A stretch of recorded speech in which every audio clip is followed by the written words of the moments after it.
پھر دیکھو سب مل کر ہی لڑکا ڈھونڈیں گے۔ داستان سناتے سناتے نجمہ کو خیال آیا کہ وہ تو دوبارہ شائقہ کو ٹھنڈا کرنے کی خاطر اس کے اوپر لیٹی تھی۔ مجھے تو لڑکا مل گیا ہے، شائقہ نے اس کی انگلیاں دوبارہ اپنے اندر گھستی محسوس کرتے ہوئے آہستہ سے کہا۔ کون ہے؟ نجمہ نے جیسے اس کی بات سمجھتے ہوئے پوچھا۔ ظاہر ہے تم ہو، شائقہ آنکھیں بند کر کے بولی۔ اچھا میری پیاری، پھر اندر کیسا گیا؟ نجمہ کا انداز پھر سے جارحانہ سا ہو گیا۔ نجمہ کی آنکھ لگی تو شائقہ کو خیال آیا کہ نجمہ کے ساتھ اتنی نجی نوعیت کی گفتگو کرنے کا پہلے کبھی موقع ہی نہیں ملا تھا۔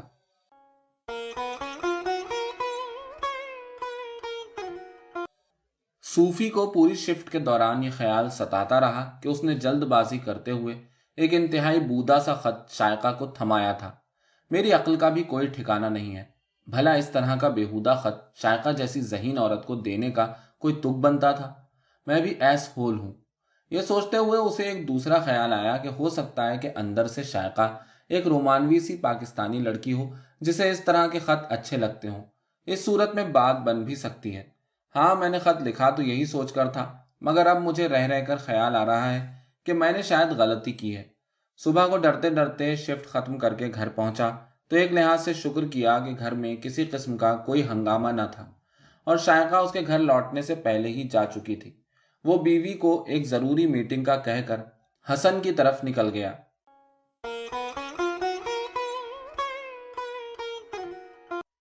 صوفی ٹورنٹو ڈاؤن ٹاؤن کی ایک بار میں بیٹھا بار گرل پیٹریشیا کی چھاتیوں کو للچائی نظروں سے دیکھے جا رہا تھا۔ پیٹریشیا نے اپنی چھاتیوں کو بیئر کے گلاس بیچنے کے لیے بھرپور طریقے سے ابھارا ہوا تھا۔ پیٹریشیا کاؤنٹر پر بیٹھے ہر شخص کی بات سننے کے لیے اس طرح اپنے جسم کو اچکاتی کہ چھاتیاں منہ کو آتی۔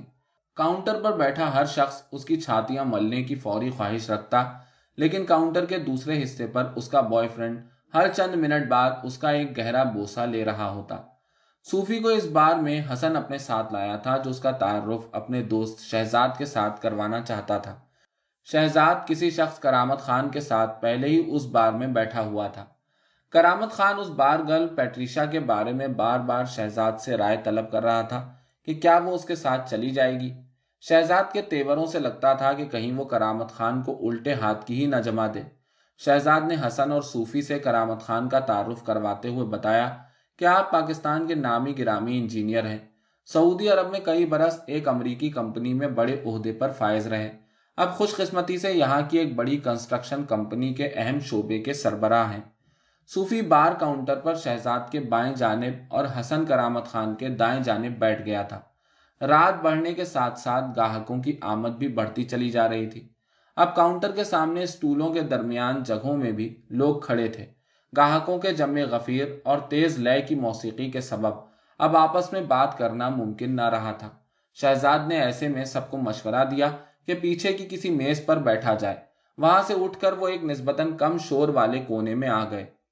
زیادہ تر لوگ کاؤنٹر کے گرد منڈلا رہے تھے یا پھر بار کی دوسری طرف ڈانسنگ فلور کی طرف بڑھ رہے تھے۔ کرامت خان مختصر لباس والی لڑکیوں کو ٹکٹکی باندھے دیکھے جا رہا تھا۔ صوفی کرامت خان کی کجروی پر مسلسل نظریں رکھے ہوئے تھا۔ حسن نے پیچھے بیٹھتے ہی پاکستانی سیاست کا موضوع چھیڑ دیا۔ حسن کی بات کو آگے بڑھائے بغیر کرامت خان بے ربط انداز میں بولا، یار یہ بہت بے حیا قومیں ہیں، ان کی نوجوان نوخیز لڑکیوں کو دیکھو، اپنے ہولیوں اور وضاقتہ کے اعتبار سے طوائفیں لگتی ہیں، ہم اپنی بیٹیوں کے یہ انداز سوچ بھی نہیں سکتے۔ آپ کی کوئی بیٹی ہے؟ صوفی نے بے تکلفانہ انداز میں سوال کیا۔ ہاں میری ایک بیٹی ہے، ماشاء اللہ یہاں یونیورسٹی میں پڑھتی ہے۔ میری صرف 2 بیٹیاں ہیں، دونوں ابھی چھوٹی ہیں، ایک 11 برس کی اور دوسری 9 برس کی۔ میری تمنا ہے کہ جب وہ بالغ ہوں تو میں اپنی بیوی اور بیٹیوں کے ساتھ اس طرح کے کلب اور بار میں جاؤں، ہم سب مل کر پئیں، ہم سب مل کر ناچیں، میری بچیاں جی بھر کر فیشن کریں، ان کے بوائے فرینڈز بھی ساتھ ہوں تو بھی مجھے کوئی اعتراض نہ ہو۔ صوفی کی اس بات پر شہزاد نے عزت اور قدر کی نگاہ سے صوفی کو دیکھا۔ حسن شاید صوفی کو پہلے سے جاننے کی وجہ سے قطعاً چوکنا نہ ہوا، جبکہ کرامت خان کے موٹے شیشوں والی اینک کے پیچھے طنزیہ سی مسکراہٹ ابھری اور وہ گویا ہوئے، بھائی صاحب یہ اپنی اپنی سوچ کی بات ہے، آپ کہیں احمدی تو نہیں؟ لا حول ولا قوت محترم، احمدی تو پردے کے معاملے میں بہت سخت ہیں اور بہت کٹر مذہبی ہیں، وہ بھلا کس طرح ایسا سوچ سکتے ہیں؟ صوفی نے ہنس کر جواب دیا۔ کرامت خان کھسیانی سی ہنسی ہنستے ہوئے بولا، پھر تو بھائی صاحب آپ دہریے ہوں گے۔ نہیں محترم، میں دہریہ بھی نہیں ہوں، صوفی نے کہا۔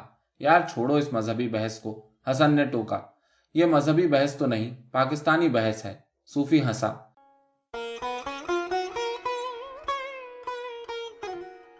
رات کو صوفی دیر گئے اپنے اپارٹمنٹ میں گھسا تو سلمیٰ کو جاگتے دیکھ کر اسے حیرت ہوئی۔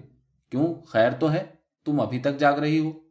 تم رات کے 1 بجے کہاں سے آئے ہو؟ سلمیٰ نے چپتی ہوئی نظروں سے اسے دیکھتے ہوئے کہا۔ تمہیں بتایا تو تھا کہ میں حسن کے ساتھ باہر جا رہا ہوں، اس نے جھنجھلاتے ہوئے جواب دیا۔ ابھی نوکری ملے 2 ہفتے ہوئے ہیں اور تم رنگ رلیاں منانے چل پڑے۔ کون سی رنگ رلیاں؟ تمہارا دماغ تو ٹھیک ہے، تمہیں بتا کے نکلا تھا۔ یہ رنگ رلیاں نہیں تو اور کیا ہے، شرابیں پیتے پھر رہے ہو۔ احمقوں کی طرح بولتی نہ جایا کرو، میں کوئی شرابی نہیں ہوں۔ کبھی دوستوں کے ساتھ مل بیٹھتا ہوں تو 1-2 ڈرنک پی لیتا ہوں، اسے آدمی شرابی نہیں بن جاتا۔ شرم تو نہیں آتی ایسی باتیں کرتے ہوئے؟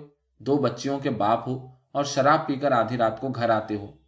تم انتہائی ذلیل اور جاہل عورت ہو۔ کبھی کبھار 1-8 ڈرنک پی لینے سے بچیوں کے باپ کی حیثیت سے کیا قیامت آ جاتی ہے؟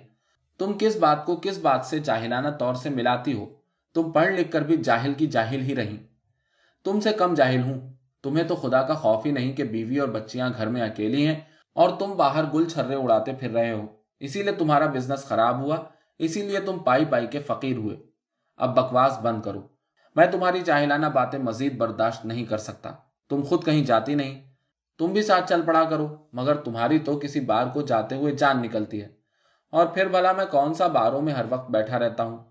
کبھی ہوا دوستوں کے ساتھ گھڑی 2 گھڑی کے لیے چلا گیا، بس۔ تم نے ادھر کافروں کے دیس میں آ کر یہی کچھ کرنا تھا۔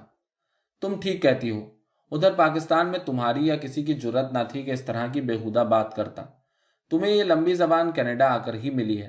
وہاں تمہارا بھائی بہنوئی اور باپ جام پر جام چڑھاتے رہتے تھے، ان کی گھر سے باہر عورتوں کی سبیل لگی رہتی تھی، مگر تم خود، تمہاری بہن اور تمہاری ماں ہماری رشوتوں کی کمائیوں سے سونے کے سیٹ پہنے ڈرائیوروں والی گاڑیوں میں لشکاریں مارتی ادھر سے ادھر آ جا رہی ہوتی تھی۔ میرے بھائی باپ اور بہنوئی کے بارے میں تہمتیں نہ لگاتے پھرا کرو۔ وہاں تواصل میں تم نے عورتوں کو پیچھے لگا رکھا تھا۔ صوفی غسل خانے کے فلش پر بیٹھے سوچ رہا تھا کہ کیسی جاہل عورت سے واسطہ پڑا ہے۔ پھر اسے خیال آیا کہ اس نے بہت دنوں سے سلمیٰ کے ساتھ سیکس نہیں کیا، اس لیے اس کا موڈ لاشعوری طور پر خراب ہے۔ ابھی جب اندر جا کر لیٹ جائے گا تو تھوڑی دیر بعد پیچھے جاؤں گا، اس کے بدن پر ہاتھ پھیروں گا تو کچھ صورتحال بہتر ہوگی۔ مگر فوراً یہ سوچنے لگا کہ اس طرح کی عورت کے ساتھ کب تک یوں گزارا ہوگا۔ پھر اسے خیال آیا کہ آخر حل بھی کیا ہے۔ اچانک شائقہ کے نام لکھے رقعے کا خیال آیا تو خفت کا احساس ہوا۔ لاہور میں وہ اکثر پنجابی میں کہا کرتا تھا کہ فلاں نے چول ماری ہے۔ اسے محسوس ہوا کہ اس کی یہ حرکت بھی تو کسی چول سے کم نہیں تھی۔ غسل خانے سے باہر نکلا تو سلمیٰ حسب توقع اٹھ کر اندر بیڈ روم میں جا چکی تھی۔ وہ اپنی سوچوں کے تسلسل میں وہیں کرسی پر بیٹھ کر سوچنے لگا۔ اسے بچیوں کے ہوتے ہوئے اس عورت کو چھوڑنے کا خیال انتہائی غیر دانشمندانہ لگا۔ اور یوں بھی میں انہیں چھوڑ کر جاؤں گا کہاں اور کروں گا کیا؟ مجھے اصل میں خود کو مصروف کرنا چاہیے۔ پہلے تو اب تک کے کاروباری اور مالی زخموں کو بھروں، سیکیورٹی گارڈ جیسی نوکریوں سے گھر کو چلاؤں۔ مگر پھر یہ اداسی بھرا خیال آیا کہ اس طرح کی نوکریوں سے نہ تو گھر ٹھیک سے چلتا ہے اور نہ آگے نکلنے کا راستہ ملتا ہے۔ اسی پریشانی میں بیٹھے بیٹھے اچانک امید کی کرن سوجھی کہ کیوں نہ اپنی انجینئرنگ کی تعلیم کو آگے بڑھایا جائے تاکہ کوئی ڈھنگ کا کام مل سکے، اور پھر سلمیٰ کو بھی کسی چھوٹی موٹی نوکری کی طرف آمادہ کیا جائے تاکہ اس کی جاہلانہ باتوں میں کچھ کمی واقع ہو سکے۔ کیا اب ساری رات ادھر ہی بیٹھے رہنا ہے؟ اس کی سوچوں کے حالے کو توڑتے ہوئے سلمیٰ کی آواز بیڈ روم سے گونجی۔ آتا ہوں۔ وہ کچھ سجھائی دینے والے راستے کی امید کے احساس سے اٹھا اور بیڈ روم کو چل دیا۔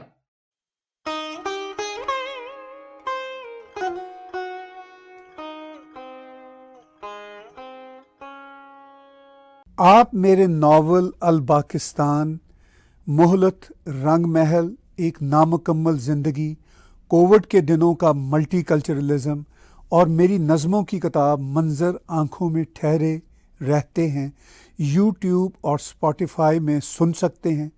جلد ہی یہ کتابیں آڈیبل کے پلیٹ فارم پر بھی دستیاب ہوں گی۔